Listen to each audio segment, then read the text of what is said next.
Hello guys, तो क्या हाल चाल है आपका। I hope you all are doing well.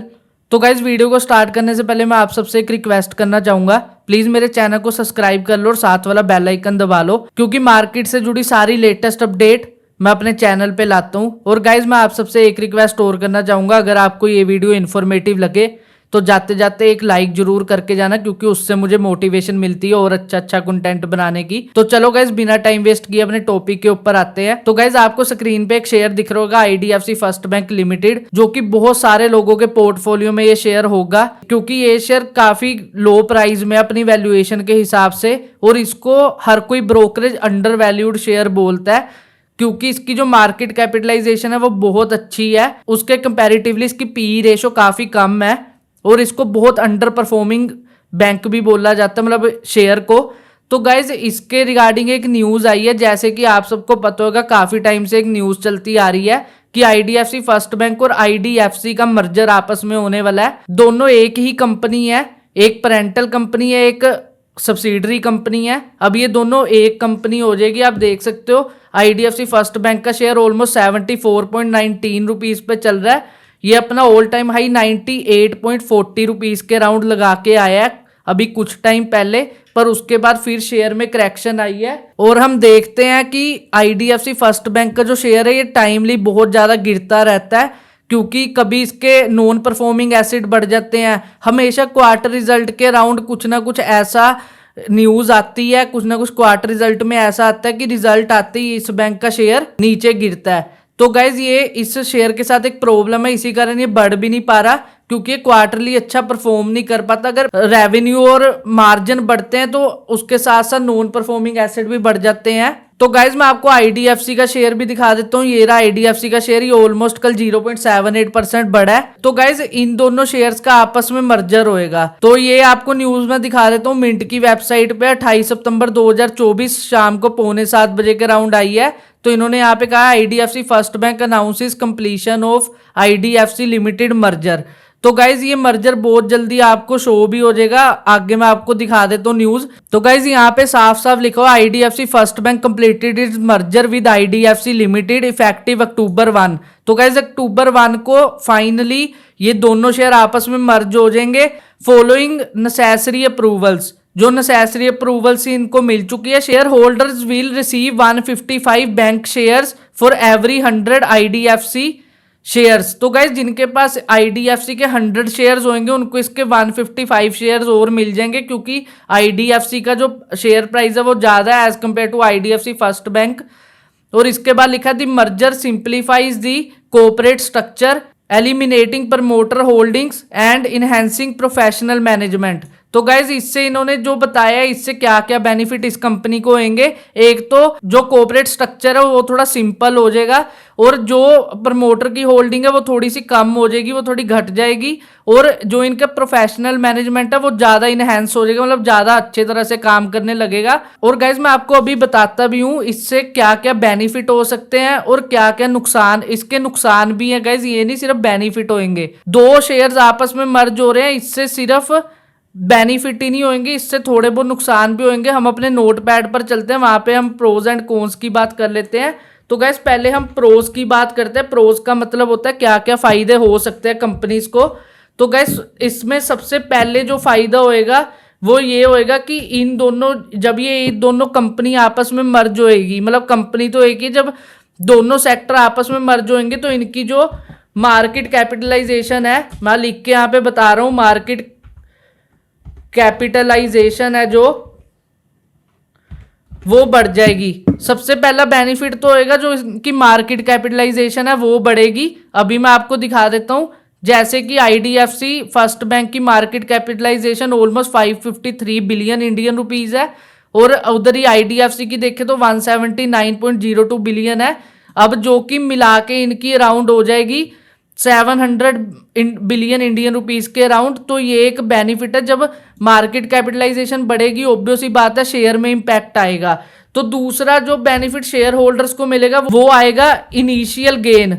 तो गाइस, जब भी कोई कंपनी मर्ज होती है तो उसमें स्टार्टिंग के टाइम में अच्छा खासा गेन मिलता है। मतलब कि अब जैसे दो कंपनी आपस में मर्ज हुई, उधर के शेयर होल्डर इधर आ गए, मार्केट में जो कारोबार हो रहा है शेयर्स को लेके वो बढ़ा, और उधर से मार्केट कैपिटलाइजेशन बढ़ गई, जिसके कारण स्टार्टिंग के दिनों में एक अच्छा खासा गेन मिलने की उम्मीद कर सकते हो आप जब दोनों शेयर मर्ज होंगे। मतलब 1 अक्टूबर को स्टार्टिंग में हो सकता है भागे, पर कई केसेस में उल्टा भी हो जाता है, कई केसेस में इनिशियल में गिरता है फिर रिकवर करना शुरू करता है। ये हमारा हो गया सेकंड पॉइंट। और जो गाइज इसी के साथ साथ थर्ड पॉइंट है, जो इन दोनों की मार्केट कैपिटलाइजेशन अब मतलब कंपनी एक हो जाएगी, उसकी मार्केट कैपिटलाइजेशन बढ़ जाएगी। मार्केट कैपिटलाइजेशन बढ़ेगी तो अभी अलग दोनों शेयर्स अलग अलग पी पे दौड़ रहे हैं। मैं आपको यहाँ पे दिखा देता हूँ। आप यहाँ पे देख लो, आईडीएफसी फर्स्ट बैंक की पी ऑलमोस्ट 18.25 है। वहीं अगर बात करें आईडीएफसी की, उसकी पी रेशो 20.62। तो गाइस जब मार्केट कैपिटलाइजेशन मर्ज होएगी तो इनकी पीई एडजस्ट होएगी। अब होने को ये भी हो सकता है पीई बढ़ जाए, क्योंकि जो आईडीएफसी इसमें मर्ज हो रहा है उसकी पी आप देख सकते हो ज्यादा as compare to IDFC first bank. तो चलो हम इनिशियल टाइम में हम ये लगा लेते हैं कि इसकी पी एडजस्टमेंट होएगी। ये मैंने लिख दिया पी एडजस्टमेंट होएगी तो हो सकता है पी कम हो जाए तो शेयर अंडर वैल्यू और हो जाए और इनिशियल डेज में आपको एक किक स्टार्ट दे दे, ये एक अच्छी बात है। उसके बाद जो फोर्थ बेनिफिट होएगा, इनकी बैलेंस शीट बड़ी हो जाएगी। मैं यहाँ पे लिख देता हूँ बैलेंस शीट इंक्रीमेंट। आप देख सकते हो बैलेंस शीट की इंक्रीमेंट हो जाएगी, बैलेंस शीट बढ़ेगी। अब ऑब्वियस ही बात है किसी शेयर की बैलेंस शीट बढ़ेगी। अब जहां पे आईडीएफसी फर्स्ट बैंक अकेला पर्टिकुलर अमाउंट का प्रॉफिट जनरेट कर रहा है अपने बिजनेस से, वही दोनों कंपनियां मिल जाएंगी तो दोनों का बिजनेस में जो प्रॉफिट हो रहा है वो भी एक ही बैलेंस शीट के अंडर आ जाएगा। जब इनके क्वार्टर रिजल्ट आया करेंगे उस टाइम बहुत अच्छा इफेक्ट दिखेगा इसका कि हाँ इनका प्रॉफिट बढ़ रहा है, इनका जो मार्जिन है बिजनेस है वो बढ़ रहा है, दोनों मर्ज हो जाएंगे, इनके कस्टमर एक हो जाएंगे। तो ये सब बेनिफिट इनको ये मिलेंगे इनिशियल डेज में, क्योंकि अब आपको पता आने वाले टाइम में रिजल्ट स्टार्ट भी होने वाले। अब मुझे ये नहीं पता कि इसी क्वार्टर से इनके बैलेंस शीट सेम हो जाएगी कि इस बार ये अलग अलग रिप्रेजेंट करेंगे, अब ये तो आने वाले टाइम में पता चलेगा। इसके बाद बेनिफिट ये होएगा, इनके जो कस्टमर अभी तक डिस्ट्रीब्यूशन में थे अलग अलग कस्टमर, वो कस्टमर एक साथ आ जाएंगे। इधर हो जाएगा जो अभी कस्टमर आईडीएफसी बैंक आईडीएफसी के पास है वो ही कस्टमर आईडीएफसी फर्स्ट बैंक के पास हो जाएगा। छठा जो इनको बेनिफिट मिलेगा वो मिलेगा मार्जिन पे। इनके मार्जिन भी इंक्रीज होंगे, जब बिजनेस एक हो गया, दोनों के प्रॉफिट एक हो गए तो मार्जिन भी इंक्रीज होंगे। ये सब बैलेंस शीट की गेम है, जब क्वार्टर रिजल्ट आएंगे उसके बाद आपको दिखेगा। और इसके अलावा मुझे ये लगता है कि जिनके पास आईडीएफसी के शेयर है ना, उनको इसका ज्यादा बेनिफिट मिलेगा, क्योंकि जब शेयर मर्ज होंगे उनकी वैल्यूएशन बढ़ जाएगी। मतलब जिनके पास आईडीएफसी के शेयर हैं और जब वो आईडीएफसी फर्स्ट बैंक के शेयर लेंगे, उनको कम से कम ना करते पर शेयर में 3 से 4 रुपए का जो इनिशियल गेन मिलेगा। मैं यहाँ पे लिख देता हूँ initial gain for IDFC share holders. तो गाइज जो इनके आईडीएफसी के शेयर होल्डर होंगे ना, उनको फर्स्ट डे जब मर्ज होगा 3 से 4 रुपए का गेन मिल सकता है। मतलब कम भी हो सकता है, ज्यादा इससे मेरे ख्याल से जाएगा नहीं, 1 2 3 4 के बीच में रहेगा।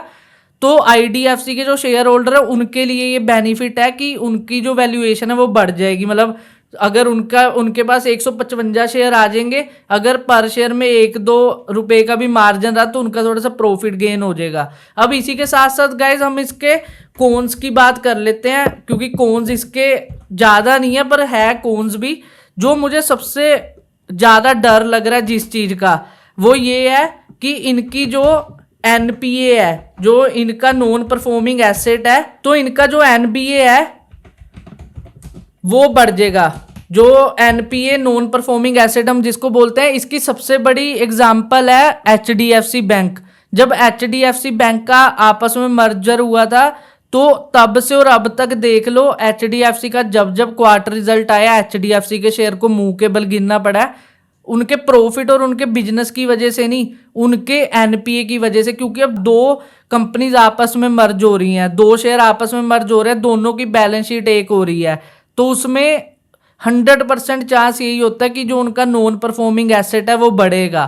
नॉन परफॉर्मिंग एसेट जितना बढ़ेगा वो मार्केट के लिए उतना नेगेटिव होता है। तो दो कंपनी का नॉन परफॉर्मिंग एसेट मिला के जब बढ़ेगा तो बाकी के जो गेन होंगे वो इग्नोर हो जाएंगे और एनपीए पे ज्यादा फोकस हो जाएगा। ये एक बहुत बड़ी नेगेटिव चीज होती है जब एनपीए इंक्रीज होता है। हाँ, हो सकता है आने वाले टाइम में दोनों कंपनी की जो एनपीए है वो धीरे धीरे करके कम होना शुरू हुए, क्योंकि हमने एचडीएफसी बैंक में भी देखा था इस बार एनपीए काफी ठीक ठाक आया था, तभी शेयर कम गिरा। पिछली बार जो पिछला क्वार्टर रिजल्ट था पिछले से पिछला वो बहुत ज्यादा गंदा था। मुझे अभी भी याद है शेयर 1750 पे चल रहा था, दोबारा 1340-50 पे आके गिर गया था 3-4 दिन के अंदर अंदर, और मार्केट को भी क्रैश करवा दिया था। तो एनपीए बढ़ सकता है इसका। एनपीए में सबसे ज्यादा प्रॉब्लम यही होती है कि कंपनी का जो परफॉर्म ना करने वाला एसेट होता है वो बढ़ जाए। तो मुझे सबसे ज्यादा जो प्रॉब्लम है ना, मुझे एनपीए से ही है। जब इनका मर्जर होएगा तो इनका एनपीए बढ़ेगा, उससे शेयर में एक नेगेटिव इंपैक्ट आएगा। इसके अलावा मुझे कोई भी इतना नेगेटिव दिख नहीं रहा, क्योंकि दोनों का जब बिजनेस मर्ज होगा ऑलमोस्ट पॉजिटिव ही होएगा, पर एनपीए को छोड़ के। तो चलो मैं आपको इसके चार्ट पैटर्न पे लेके चलता हूँ। आप यहाँ पे देख सकते हो ये 15 मिनट की कैंडल स्टिक पैटर्न है आईडीएफसी फर्स्ट बैंक के शेयर की। आईडीएफसी का देखने की अब जरूरत नहीं, क्योंकि अब तो मर्जर हो जाना है। अभी फिलहाल तो अच्छा खासा पिछले कुछ दिनों में गेन किया था, क्योंकि मैंने सुना था कोई बड़ी कंपनी ने इसमें अपना स्टेक बढ़ाया तो इसमें अचानक से तेजी आई थी, और उसके बाद ये फिर नीचे नीचे आता रहा। अभी भी नीचे ही काफी नीचे चल रहा है। मेरे पास 82 की बाइंग है, 1000 शेयर। देख लो गाइस, जब मैं नया नया मार्केट में आया था मुझे हल्की सी भी नॉलेज नहीं थी। मैंने 87 88 के प्राइस में इसके 300-400 शेयर उठाए थे, उसको एवरेज करते करते अब 82 तक पहुंचा हूं। तो आप देखो मैं तो कितने ही लॉस में हूं, और मेरे पास इस टाइम ऑलमोस्ट 1000 शेयर हैं इसके। तो चलो गाइज मैं आपको इसके कुछ लेवल्स बता देता हूं कि कौन से लेवल इसके लिए इंपॉर्टेंट है। अगर इसने यहाँ से ऊपर जाना है, पहले तो यहाँ से ही जब रेसिस्टेंस ले रहा है बार बार, इस लेवल को तोड़ना बहुत जरूरी है, जो कि 95 के राउंड आता है, पास में ही है। हो सकता है मर्जर के बाद तोड़ भी दे। और उसके बाद यहाँ से इसने मल्टीपल टाइम रेसिस्टेंस ली है, तो ये लेवल भी बहुत जरूरी है, जो कि 75 का है। उसके बाद अगर ऊपर को मूव करता है तो 77 के राउंड भी इसके पास एक रेसिस्टेंस है, इसको भी बहुत तोड़ना पड़ेगा। छोटा शेयर है, इसके कारण बहुत पास पास में रेसिस्टेंस है इसकी। उसके बाद 79 पे भी एक रेसिस्टेंस है, ऑलमोस्ट 80 रुपीज पे है। फिर 82 पे इसकी रेसिस्टेंस है, इसको तोड़ेगा फिर अपने इस लेवल तक ये पहुंचेगा, जो कि 85 के राउंड का लेवल है। इसके बाद ये ऊपर अपने ऑल टाइम हाई की तरफ जा सकता है। ये तो अभी रीसेंट जो इसकी रेसिस्टेंस है वो मैंने आपको बता दी। अगर हम बात करें स्पोर्ट की, तो पहली स्पोर्ट इसको 72.50 के राउंड मिल जाएगी, अच्छी खासी स्पोर्ट है। अगर उससे नीचे गिरता है तो 71.21 के पास भी एक स्पोर्ट है। उससे नीचे गिरता है तो 70.46 पे एक मेजर स्पोर्ट है। बहुत बार इधर से ही शेयर ने कम बैक किया, ये आप देख सकते हो। 1 2 3 4 5 6 बार तो रिसेंटली ही इसने यहाँ से कम बैक किया है। जो 70 वाली स्पोर्ट है वो तो बहुत ज्यादा क्रूशियल है। अगर इससे नीचे गिरा तो शेयर में बहुत ज्यादा डाउन ट्रेंड स्टार्ट हो जाएगा। तो ये काफी इंपॉर्टेंट सपोर्ट लेवल है इस शेयर के अभी के लेवल के लिए।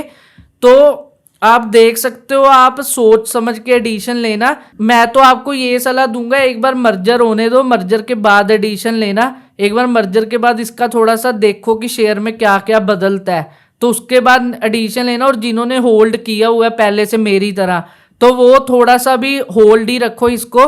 हो सकता है कि अब जब मर्जर आए तो शेयर में एक अच्छा पॉजिटिव ब्रेकआउट हो और शेयर ऊपर को जाए अपने ऑल टाइम हाई को टच करने दोनों की, क्योंकि बैलेंस शीट मिलेगी, दोनों के मार्केट कैपिटलाइजेशन एक हो जाएगी तो बढ़ जाएगी।